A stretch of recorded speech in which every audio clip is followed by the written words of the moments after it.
Hello friends, welcome to SSC coaching centre. दोस्तों, आज मैं आपको गणित के सबसे इंपॉर्टेंट सवाल कराऊंगा और ये सभी सवाल ग्रुप डी यूपी पुलिस के लिए जरूरी हैं। तो पूरा वीडियो देखना। चलिए स्टार्ट करते हैं। पहला सवाल, 240 मीटर लंबी ट्रेन 300 मीटर लंबे प्लेटफॉर्म को 27 सेकंड में पार करती है। किलोमीटर प्रति घंटे में ट्रेन की गति क्या है? देखो, दूरी हमारे पास मीटर में है, समय सेकंड में है, तो हमारे पास जो गति निकल के आएगी वो मीटर प्रति सेकंड में निकल के आएगी। उसे फिर हम बाद में चेंज करेंगे। ठीक है, चलिए। हमसे क्या पूछा? गति। गति का मतलब चाल पूछा है। तो चाल बराबर क्या फॉर्मूला होता है? दूरी बटे समय। ठीक है, अब दूरी कितनी है? एक दूरी है 300 की, एक है 240 की। दोनों को ऐड कर देंगे तो 300 और 240 को ऐड करेंगे तो ये हो जाएगा 540। याद रखना, जितनी भी दूरी हो, जितनी भी लंबाइयां हो, उनको सबको प्लस करके लिखते हैं। समय है 27 का। ठीक है, 27 दूनी 54, दो बार में गया और एक 0, तो ये 20 मीटर प्रति सेकंड निकल के आ गई चाल। लेकिन चाल मीटर पर सेकंड में नहीं, किलोमीटर पर घंटे में बतानी है। याद रखना, किलोमीटर पर घंटे में बताने के लिए चाल आपके पास कितनी है? 20। किलोमीटर पर घंटे में चेंज करनी है ना, तो इसको आप क्या करेंगे? बड़ी यूनिट में चेंज करनी है तो 18/5 से मल्टीप्लाई कर देंगे। 5 चौकू 20 और 18 चौक 72। पहला ऑप्शन हो जाएगा सही जवाब। याद रखें कि कभी भी मीटर से आप किलोमीटर में चेंज करें। ठीक है, देखो ये मीटर से हमने किलोमीटर में चेंज किया है, तो कभी भी मीटर से किलोमीटर में जब चेंज करेंगे तो 18/5 से मल्टीप्लाई करेंगे। कभी कभी किलोमीटर से मीटर में भी चेंज करना पड़ जाता है, किलोमीटर से मीटर में। अब इसको समझना जरूरी है।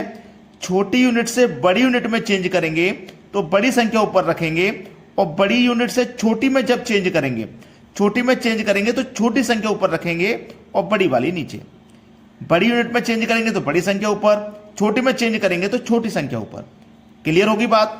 चलिए अब देखते हैं अगला सवाल। अगला सवाल है, 90 किलोमीटर पर घंटे की रफ्तार से दौड़ने वाली 160 मीटर लंबी ट्रेन एक प्लेटफॉर्म को 18 सेकंड में पार कर लेती है। मीटर में प्लेटफॉर्म की लंबाई क्या है? बहुत अच्छा सवाल। चाल देखिए आपके पास किलोमीटर में है ना, आंसर मीटर में पूछा है, तो इस चाल को पहले चेंज कर लो किलोमीटर से मीटर पर सेकंड में, यानी कि छोटी यूनिट में चेंज करेंगे तो छोटी संख्या ऊपर रखेंगे। ठीक है, बटे में 18, यही तो बताया था मैंने। तो 18 पंजे 90 और 5 गुने 5 हो गया 25, तो 25 मीटर प्रति सेकंड। ये आ गई चाल निकल के 25 मीटर प्रति सेकंड। ठीक है, अब आपसे पूछा मीटर में प्लेटफॉर्म की लंबाई क्या है? लंबाई मतलब दूरी पूछे, तो दूरी बराबर क्या फॉर्मूला होता है? दूरी बराबर फॉर्मूला होता है चाल गुने समय। ठीक है, अब चलिए, आपके पास चाल कितनी है भाई? आपके पास चाल कितनी है? आपके पास चाल है यहां पे, एक मिनट, चाल है आपके पास 25 की। ठीक है, लंबाई क्या है? दूरी पूछ रहा है ना। अब 160 मीटर लंबी ट्रेन प्लेटफॉर्म को 18 सेकंड में पार कर लेती है, यह भी तो आपके पास दिया गया है। ठीक है, 160 मीटर लंबी ट्रेन प्लेटफॉर्म को 18 सेकंड में पार कर लेती है, तो प्लेटफॉर्म की दूरी हमें नहीं पता है, तो हमारे पास एक दूरी तो है, हमारे पास एक दूरी तो है 160 की, दूसरी दूरी नहीं पता है। तो जितनी भी दूरी होती है, जितनी भी लंबाइयां होती हैं, उनको प्लस करके लिखते हैं। प्लेटफॉर्म की नहीं पता है तो उसे एक्स मान लीजिए। ठीक है, समय दिया गया है आपको 18 सेकंड का, ये आपके पास सवाल दिया गया है। ठीक है, अब देखिए क्या करोगे आप? 160 प्लस एक्स बराबर 25 का 18 का गुना कर दो। 18 पंजे 90, 90 का 0 हाथ से लगे 9, 18 दूनी 36 में 9 जोड़ दो तो 45। ठीक है, चलिए अब आप क्या करोगे? यहां पे देखिएगा, x बराबर 450, ये प्लस का 160 इधर आके माइनस का 160 हो जाएगा। ठीक है, तो 450 में से आप 160 को घटा दीजिए। 450 में से 160 को घटाएंगे तो ये बचेगा आपके पास, देखिएगा इधर 0 से गया 0, हासिल लीजिए। 15 में से 6 जाएगा तो 9, 3 में से 1 जाएगा 2, तो आपका आंसर आ गया भाई, x का मान कितना आ गया? 290। 290 दिया गया है सी ऑप्शन में। ये आपके सवाल का यहां पे बिल्कुल सही जवाब है। कोई भी बच्चा ऐसा नहीं होगा जिसकी समझ में नहीं आया हो। चलिए अब देखते हैं अगला सवाल। अगला सवाल है 10/11 में क्या जोड़ा जाए कि योग 11/10 प्राप्त हो। ऐसा सवाल एग्जाम में 100% आता है और इसको सीखने का तरीका सीख लीजिए। ठीक है, चलिए आपको करना क्या है, इन संख्याओं को लिखना है 10/11 और 11/10। ठीक है, क्या जोड़ा जाए कि इतना प्राप्त हो, यही तो है। तो आपको करना क्या है, इसका अंतर करिए। ठीक है, जब आप अंतर करेंगे तो नीचे वाली संख्याओं का एलसीएम आ जाएगा। 10 का और 11 का मल्टीप्लाई ही इनका एलसीएम होगा, तो कितना हो जाएगा ये 110। 10 का गुना 10 से करो तो 100 हो जाएगा। 11 का गुना 11 से करेंगे तो 121 हो जाएगा। दोनों का जब आप अंतर करोगे तो 21 के बटे में 110 हो जाएगा और 21 के बटे में 110 आपको दिया गया है सी बी ऑप्शन में। ये आपके सवाल का है सही जवाब। क्लियर होगी ना बात। कोई भी बच्चा अगर ऐसा है जिसके समझ में नहीं आ रहा तो कमेंट में जरूर बता देना। अब देखेंगे अगला सवाल। अगला सवाल है ए बी तथा सी में 1050 को इस प्रकार विभक्त किया गया है कि ए का भाग बी तथा सी के संयुक्त भाग का 2/5 हो, तब ए को कितना मिलेगा। देखिए कहा है ए का 2/5 भाग बी तथा सी के संयुक्त भाग का, ये तो बोला है भाई, ये तो बोला है ए का भाग है ना, जो ए का भाग है 2/5, तब ए को कितना मिलेगा। बड़ा ही अच्छा सवाल है।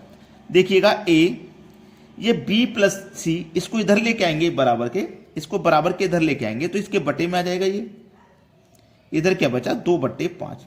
तो इसका मतलब क्या है, इसका मतलब है कि ए की वैल्यू 2 है, बी और सी की वैल्यू 5 है। ठीक है, इसको अगर मैं लिखूंगा तो ए अनुपाते बी प्लस सी, ए की वैल्यू 2 और बी और सी की 5 है। इसका मतलब ये हो जाएगा। क्लियर, यहां तक किसी को कोई समस्या नहीं होगी।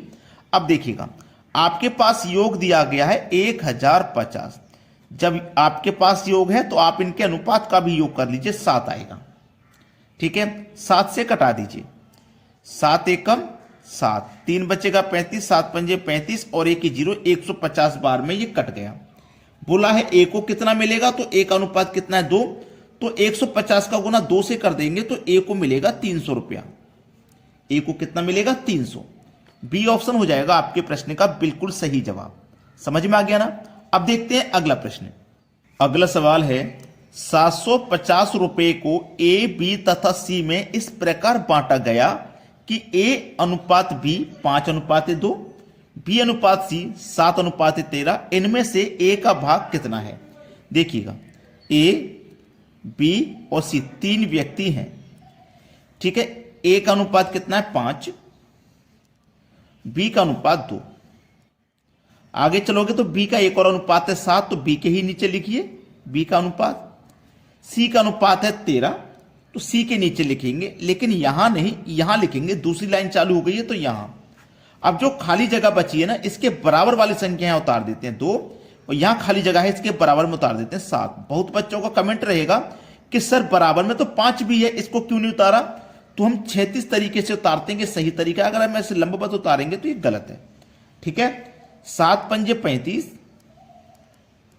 7 दूनी का 14 और 13 दूनी 26। हमसे बोला था कि ए का भाग कितना है, जबकि हमारे पास रुपए हैं टोटल 750। ठीक है, तो जब योग है ना तो आप अनुपात का भी योग करो। अनुपात का योग करोगे ये हो जाएगा 75। 75 से 75 10 बार में कट जाएगा, एक ही 0 लगा के। ठीक है, 10 बार में कट गया। ए का भाग कितना है, ए का कितना भैया 35 अनुपात। 10 का गुना 35 से कर दो तो हो जाएगा 350। 350 यानी कि डी ऑप्शन ये सवाल का सही जवाब है। अब देखेंगे अगला प्रश्न। अगला सवाल है किसी धन को ए बी तथा सी में 3, 5, 7 के अनुपात में बांटा गया। यदि सी का भाग ए के भाग से 1600 रुपये अधिक हो तो बी का भाग कितना है। ए बी और सी ये 3 व्यक्ति हैं, 3, 5, 7 के अनुपात में। बोला है सी का भाग ए के भाग से 1600 अधिक है। सी का भाग ए के भाग से कितना अधिक है, अनुपात में 4 अधिक है और रुपए में 1600 अधिक है। तो 4 की वैल्यू 1600, तो 1 की वैल्यू 400। ठीक है, एक की वैल्यू 400। पूछा बी का भाग कितना है, तो देखो बी रेशियो में कितना है 5, एक का मान 400 तो 5 का मान 2000, 5 का मान 2000, सी ऑप्शन बिल्कुल सही है। ए का मान पूछे तो 400 को गुना 3 से कर दो, सी का पूछे तो 7 से कर दो, किसका मान पूछे आप बता दोगे। अब आप सभी बच्चे वीडियो को फटाफट से लाइक कर दो और अपने सभी दोस्तों में शेयर कर दो ताकि वो भी सीख पाए इन प्रश्नों को कैसे किया जाता है। ठीक है दोस्तों, वीडियो देखने के लिए बहुत बहुत धन्यवाद।